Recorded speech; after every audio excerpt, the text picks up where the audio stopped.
नमस्कार दोस्तों, कैसे हैं आप लोग। मैं पुष्पिंदर स्वागत करता हूं आपका एक बार फिर आपके अपने चैनल सैलरी ज्ञान और इन्वेस्टमेंट में, जहां मिलती हैं आपको सैलरी और इन्वेस्टमेंट से जुड़ी सारी जानकारियां। तो दोस्तों, आज हम किस बारे में बात करने वाले हैं। आज हम बात करने वाले हैं वीआरएस से रिलेटेड। जी हाँ दोस्तों, वॉलंटरी रिटायरमेंट स्कीम से रिलेटेड आज हम बात करने वाले हैं। दोस्तों, आज का जो टॉपिक है ये अभी आज के वीडियो में मैं सिर्फ कंपनी ओरिएंटेड बात करने वाला हूं। मैं एम्प्लॉय ओरिएंटेड बात नहीं करने वाला हूं। जी हाँ दोस्तों, जितने लोग मेरे व्यूअर्स हैं, जहां तक मुझे पता है, उनमें से कोई भी अभी वीआरएस के आसपास तो नहीं है। सभी जॉब या तो कर रहे हैं या फिर जॉब पाने की इच्छा रख रहे हैं या फिर कॉलेज लाइफ में। तो यहाँ पे मैं बात करने वाला हूँ वीआरएस के बारे में कि कंपनी से रिलेटेड क्या क्या चीज़ें आती हैं वीआरएस को लेके। ठीक है, तो आज मैं बात करने वाला हूँ 5 इंपॉर्टेंट क्वेश्चंस के बारे में, 5 इंपॉर्टेंट एक्सपेक्ट के बारे में, जो कि सभी के दिमाग में आते हैं। Number 1, what is VRS. Number 2, why company do it. Number 3, effect of VRS on company. Number 4, is it good और bad decision by the company to give VRS. And number 5, will it generate new employment और not. Okay, so ये 5 topics पे, ये 5 aspect पे मैं बात करने वाला हूँ। तो दोस्तों, पूरी जानकारी के लिए वीडियो को आखिरी तक जरूर देखते रहिए। और हाँ, अगर आपने अभी तक चैनल को सब्सक्राइब नहीं किया तो चैनल को सब्सक्राइब जरूर कर दीजिए यार, क्योंकि मैं बहुत सारी ऐसी वीडियोस आपके लिए लेके आता हूँ जो कि आपके लिए बहुत ज़्यादा काम की है। दोस्तों, नंबर 1, अभी मैंने जब सेल का अपने कम्युनिटी पोस्ट में ये नोटिफिकेशन लगाया था कि सेल ने वीआरएस अनाउंस किया है, तो कई सारे लोगों के दिमाग में कई सारी चीज़ें आई। मैं जब नीचे कमेंट पढ़ रहा था तो मैंने देखा कुछ लोग कह रहे हैं कि क्या सेल प्राइवेटाइजेशन की तरफ जा रही है, कुछ लोग कह रहे हैं क्या सेल में न्यू जो एम्प्लॉयमेंट है वो जनरेट होगा, कुछ लोग कह रहे हैं कि क्या होने वाला है क्या नहीं होने वाला है। बहुत सारे क्वेश्चंस थे लोगों के बारे में।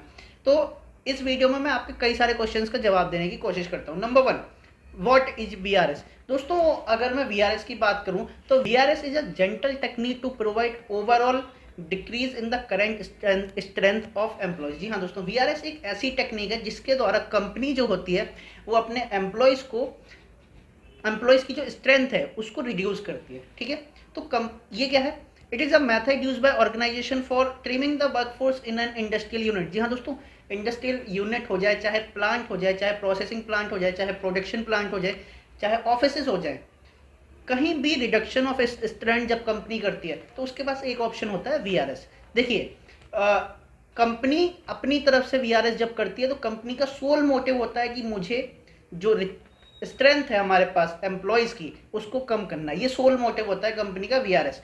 अब वाई कंपनी डू इट, कोई कंपनी वीआरएस देती क्यों है। देखिए, सबसे पहली बात, अकॉर्डिंग टू लेबर लॉ कोई भी पर्सन किसी भी एम्प्लॉय को, मतलब कोई भी कंपनी किसी भी एम्प्लॉयज़ को, वो रेगुलर हो परमानेंट हो, उसको ऐसे ही बाहर नहीं निकाल सकती। अगर वो चाहती भी है उसको बाहर निकालना तो वो ऐसे नहीं निकाल सकती। ये हमारे लेबर लॉज के अगेंस्ट है। तो कंपनी उस चीज़ से बचने के लिए वीआरएस करते हैं, क्योंकि वीआरएस बाय लॉ एक प्रोसीजर है जहाँ पे आप अपनी रिडक्शन कर सकते हैं स्ट्रेंथ में। नंबर 2, यूनियंस जो होती हैं पीओसी की वो बहुत ज़्यादा स्ट्रांग होती हैं। ठीक है, तो अब क्या होता है कि यूनियंस के अगेंस्ट में कंपनी नहीं जा सकती है। कई बार क्या होता है, यूनियंस वाले जो लोग होते हैं वो धरने पे बैठ जाते हैं, कई बार ये होता है वो लोग बॉयकॉट कर देते हैं, कई बार काम नहीं करते हैं, ऐसी चीज़ों को लेके। तो कंपनी इन सारी चीज़ों से बचने के लिए क्या करती है, वीआरएस अनाउंस करती है। वीआरएस में कोई भी यूनियन, कोई भी अड़ंगे, कोई भी पंगा नहीं डालती है। वीआरएस सिंपल एक प्रोसीजर हो जाता है जहाँ पे सभी लोग हाँ बोल देते हैं, किसी को कोई दिक्कत नहीं होती। Number 3, it is a successful process of reducing the strength. जी हाँ दोस्तों, ये बहुत ही सक्सेसफुल प्रोसेस है रिड्यूस करने के लिए स्ट्रेंथ। और कोई प्रोसेस नहीं है पीएसयू में कि आप अपनी रिडक्शन, आप अपने स्ट्रेंथ को रिड्यूस कर पाए। ये एक सक्सेसफुल वीआरएस ही एक ऐसी प्रोसेस है जिसमें आप रिड्यूस कर सकते हैं। Number 4, technology replaces excess labour. Yes, this is right. जब कंपनी पहले फॉर्म हुई थी, जब कोई भी कंपनी हो, चाहे वो सेल हो, चाहे वो बीएसएनएल हो, कोई भी कंपनी जब पहले फॉर्म हुई थी लास्ट 80s में 70s में, तो वहाँ पे जो सारा काम था वो मैनुअल होता था, तो लोगों की डिमांड ज़्यादा होती थी। बट अभी क्या हुआ है, अभी टेक्नोलॉजी ने बहुत सारी चीज़ें रिप्लेस कर दी हैं। अब रिप्लेस कर दी हैं तो टेक्नोलॉजी ने तो 10 साल में रिप्लेस करी है, लेकिन वो लोग जो एम्प्लॉयड हैं वो तो 30 साल से एम्प्लॉयड हैं, 32 साल से एम्प्लॉयड है, तो उनको आप ऐसे बाहर नहीं कर सकते हैं। ठीक है, लेकिन अब उनकी ज़रूरत नहीं है, या फिर मैं ऐसा भी कह सकता हूँ कि कंपनी रिड्यूस करना चाह रही है, क्योंकि टेक्नोलॉजी में कंपनी एक तरफ पैसा लगा रही है, दूसरी तरफ एम्प्लॉयज़ में भी पैसा लगा रही है, तो कंपनी प्रॉफिट कैसे जनरेट करेगी। तो प्रॉफिट जनरेट करने के लिए क्या कंपनी करती है, टेक्नोलॉजी को तो अवॉइड नहीं कर सकती क्योंकि वो तो आज की नीड है, लेकिन हाँ लोगों को कम कर सकती है। मतलब अपना जो उसका खर्चा एम्प्लॉय की सैलरीज पे, एम्प्लॉय के बेनिफिट्स पे हो रहा है, उसको कंपनी कम कर सकती है। तो उसको कम करने का ये एक सिंपल तरीका है, इसलिए कंपनीज ये करती हैं। होप सो आपको समझ आ गया होगा why company do it. Number 3, what is the effect of VRS on the company. दोस्तों वीआरएस का क्या इफेक्ट होता है कंपनी पे, इसको मैं एक एक करके समझता हूँ। देखिए, VRS result in the reduction of strength, ये तो आपको समझ आ गया। Reduction of strength leads to profit generation, ठीक है। जितनी कम लोग होंगे, जितना कम कंपनी का खर्चा सैलरी एम्प्लॉयज बेनिफिट्स पे होगा, उतना ज़्यादा कंपनी का प्रॉफिट होगा, ठीक है।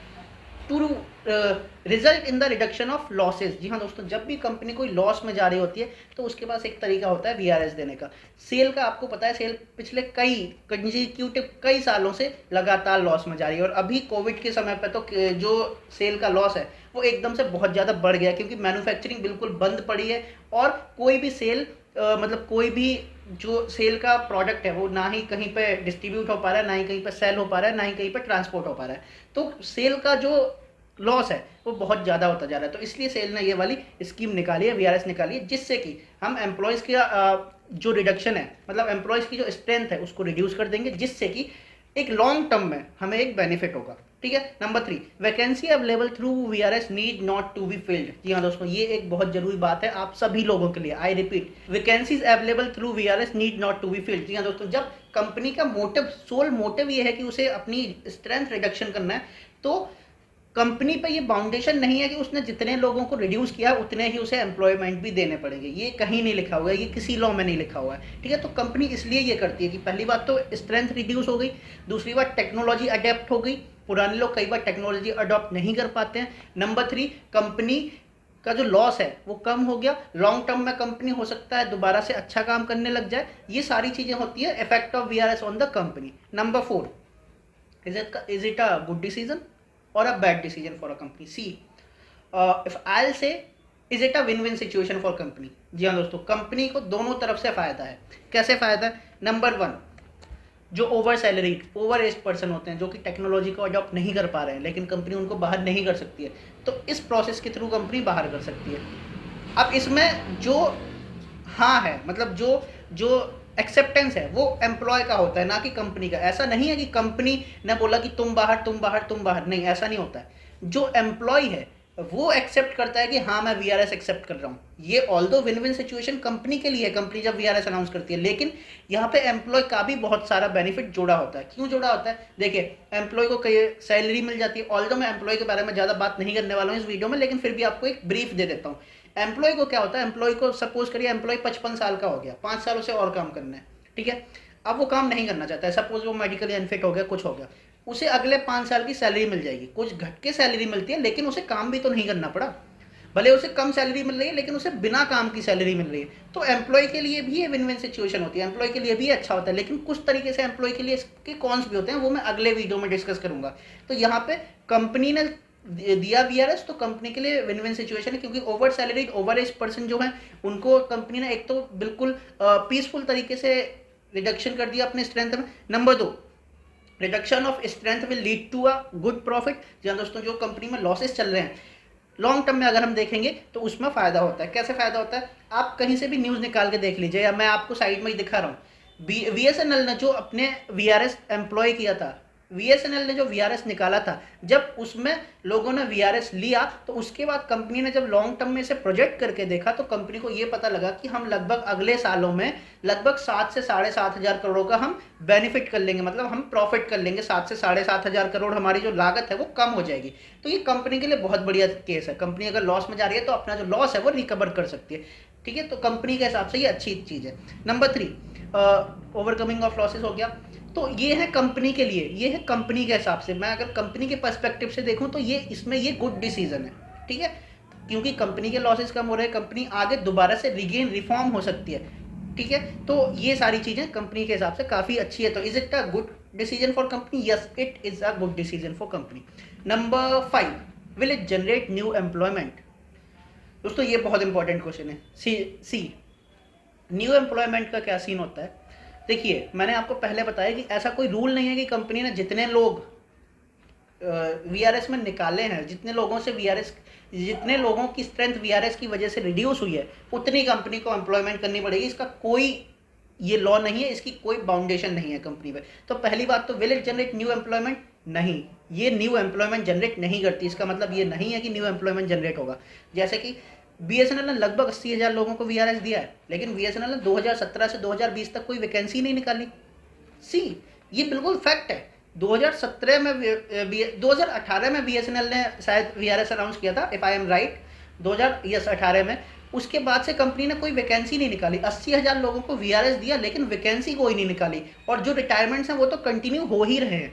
तो कंपनी में एक बड़ा ब्लॉक हो गया है वैकेंसीज का, लेकिन कंपनी फिर भी वैकेंसीज नहीं निकालेगी, क्योंकि कंपनी को अपने जो लॉसेज हैं वो रिकवर करने हैं। कंपनी का जो सोल पर्पस है रिडक्शन ऑफ स्ट्रेंथ का, वो पूरा होना चाहिए, वो कंपनी का काम है। तो it will not generate new employment. But अब जब 80,000 लोगों को निकाला जाएगा, तो भाई अगर मान लो एक ऑफिस है, उसमें अगर 10 लोग काम कर रहे हैं, भले ही आप उसमें 5 लोग लगा देते हैं कि अब वो सारा काम 5 लोग संभालेंगे, लेकिन वो 5 लोग भी तो चाहिए। 80,000 इज अ बिग स्ट्रेंथ। या फिर कंपनी जब भी वीआरएस देती है तो एक बहुत बड़े नंबर में देती है, और लोग लेते हैं बहुत बड़े नंबर में।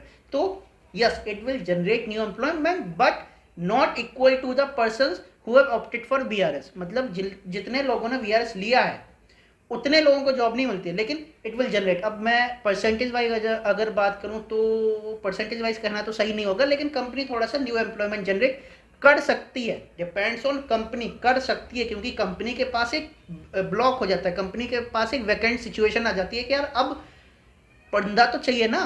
भले ही टेक्नोलॉजी ने सारी चीज़ें अडॉप्ट कर ली हैं, लेकिन टेक्नोलॉजी को सही तरीके से चल रही है टेक्नोलॉजी या नहीं, उसको देखने वाला एक पर्सन तो चाहिए ना। उस पर्सन के लिए तो आपको रिक्रूटमेंट करनी पड़ेगी ना। तो it will not to a huge recruitment, but it can be that recruitment will be done in next 3 to 4 years और 5 years। जब कंपनी अपना लॉस रीगेन कर लेगी तो डेफिनेटली कंपनी विल रिक्रूट। अब ये नहीं है कि इस साल वीआरएस दिया और अगले साल रिक्रूट कर लिया, इसका कोई भी प्रूफ नहीं है, ये होता भी नहीं है। बीएसएनएल ने जब वीआरएस दिया उसके अभी 2-3 साल हो गए, कोई उसने रिक्रूटमेंट नहीं निकाली। 2017 में लास्ट रिक्रूटमेंट निकली थी बीएसएनएल की, अब नहीं निकली है। तो दोस्तों ये थी वीआरएस के बारे में सारी जानकारी। अगर आपको कुछ नहीं समझ आया तो मुझे प्लीज़ कमेंट करिए नीचे, मुझे बताइए कि आपको क्या समझ नहीं आया। मैं ज़्यादा से ज़्यादा कोशिश करूँगा आपके क्वेश्चन का रिप्लाई देने की। तो दोस्तों आज की वीडियो में इतना ही, आगे फिर मिलेंगे एक नई वीडियो में एक नई नॉलेज के साथ। तब तक के लिए बी हैप्पी, बी मोटिवेटेड, नमस्ते।